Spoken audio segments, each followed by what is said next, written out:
Mungu ibilisi huwa hapambani na wewe, yaani hapambani na wewe, hapigani na wewe. Anachopigania ni ile hatima njema ambayo aliiona siku ulipozaliwa. Somo letu linaitwa nguvu ya hatima.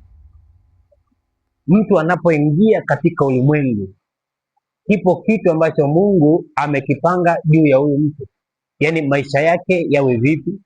Mpango wa maisha ya mtu yanakuwa yameratibiwa na Mungu mwenyewe, hatima ya maisha ya mwanadamu.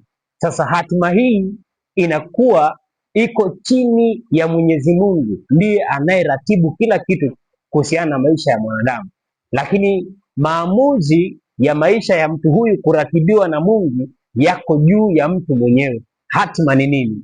Kile ambacho kitakuwa ni matokeo ya maisha ya mwanadamu. Umeishi maisha yako yote katika ulimwengu, lakini mwisho wake umekuwa vipi? Ile ndio tunaita hatima ya kwako. Kwa hiyo leo tutazungumzia swala la hatima ya mwanadamu. Mungu ametupa mamlaka ya kuamua hatima zetu ziwe chini ya uongozi wa Mungu au hatima zetu ziwe chini ya uongozi wa ufalme wa giza. Maamuzi ni ya mwanadamu, aongozwe na Mungu au aongozwe na roho ya kuzimu au aongozwe na shetani. Maamuzi ni ya mimi na wewe, ili tuweze kufikia hatima. Hatima ya mtu sio leo. Hatima yako sio kusoma. Unaweza ukasoma lakini usifikie hatima. Mungu hajakuumba ili wewe uwe msomi tu. Kuna kitu ambacho Mungu amekiweka cha ziada, ambacho ndicho kilicho na maana zaidi kuliko usomi. Unaweza ukawa na usomi, yani unaweza ukawa umesoma, una elimu, una degree za kutosha, lakini hatima yako haikuwa hivyo. Kwa hiyo kila mwanadamu anayo hatima ambayo Mungu ameiweka kwa ajili yake, na hiyo hatima ndiyo inayoamua maisha ya mtu yawe vipi. Sasa leo tutajifunza kuhusiana na hatima, na tutaanza na kitabu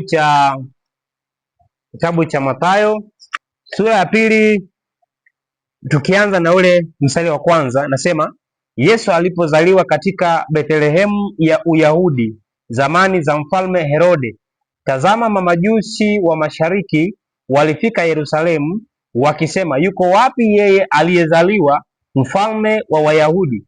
Kwa maana tuliona nyota yake mashariki, nasi tumekuja kumsujudia.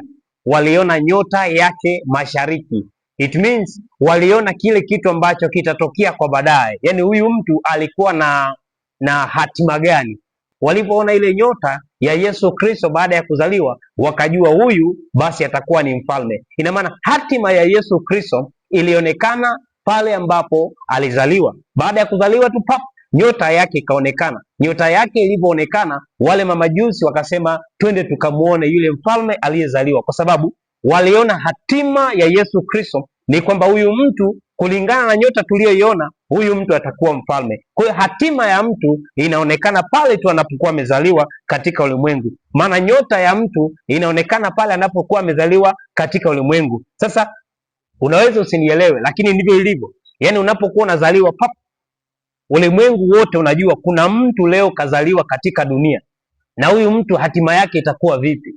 Na wakishangalia hatima, wakajua hatima yako itakuwa njema, wanachokifanya ni kutumia kila mbinu ili kuwinda ile hatima yako iliyo njema, ili kuendelea kukamata ile hatima ambayo Mungu ameweka kwa ajili yako na familia.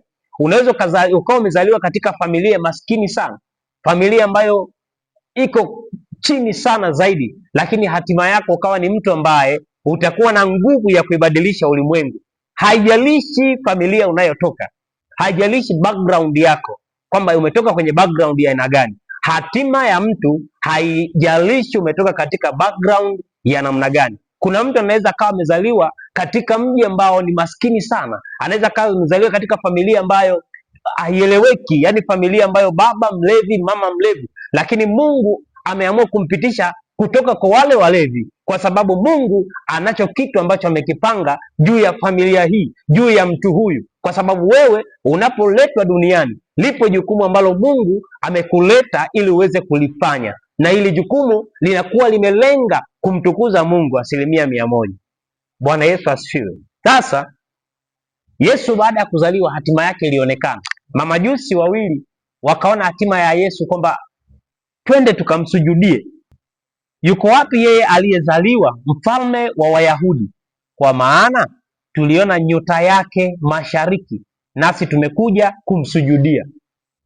Hakuna aliyetangaza kwamba Yesu ni mfalme, lakini baada ya nyota yake kuonekana, iligundulika, ile nyota ilionyesha hatima ya Yesu ya kwamba atakuwa mfalme. Kwa hiyo mtu yoyote anapozaliwa katika ulimwengu lazima kuna hatima, kuna kiashiria ambacho kinaonyesha huyu mtu atakuwa mtu wa namna gani. Na ndiyo maana kilichotokea baada ya Yesu kuzaliwa, kwa sababu hatima yake tayari ilikuwa imeshajulikana, ndio maana kuzimu ikatengeneza mazingira ya kuanza kupigana na ile hatima. Hawakuwa wanapigana na Yesu, hawakuwa wanapigana na Mariamu, hawakuwa wanapigana na Yusufu, lakini lengo lao kubwa ilikuwa ni kuzuia ile hatima ambayo waliona kwamba huyu mtu atakuwa mfalme. Sasa tufanye vipi ili tuweze kuzuia ule ufalme wake usiweze kuonekana? Ndipo Herode akaanza mambo haya ambayo tutayasoma hapa chini. Anasema, basi mfalme Herode aliposikia hayo, alifadhaika na Yerusalemu pia pamoja naye. Ufalme wa giza, unapoona amezaliwa mtu katika familia ambaye atakuwa ni chanzo cha familia kubadilika, lazima ufalme wa giza unahuzunika.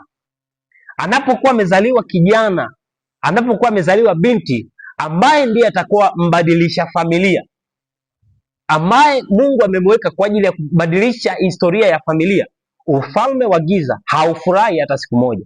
Na ndiyo maana baada ya Yesu kuzaliwa, Biblia inasema kwamba Herode aliposikia hayo alifadhaika na Yerusalemu pia pamoja naye wote.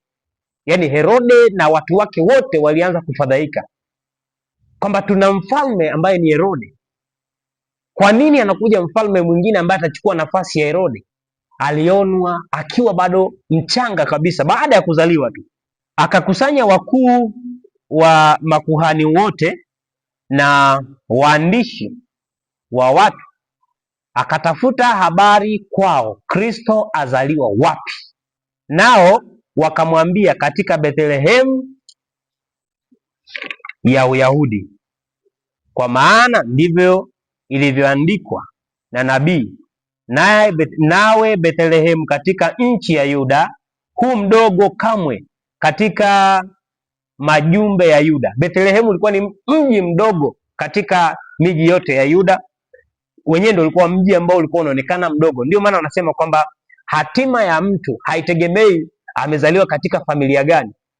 Yesu alizaliwa katika familia ambayo ilionekana ni familia ya chini, na tukisoma historia inatuambia Yesu alizaliwa katika zizi la ng'ombe ndipo alipozaliwa. Na lakini angalia ufalme wake ulionekana baada ya yeye kuzaliwa. Yaani kile kitendo cha yeye kuzaliwa katika ulimwengu, nyota ikaonekana, wakajua huyu ni mfalme, haijalishi amezaliwa wapi, huyu mtu atakuwa mfalme.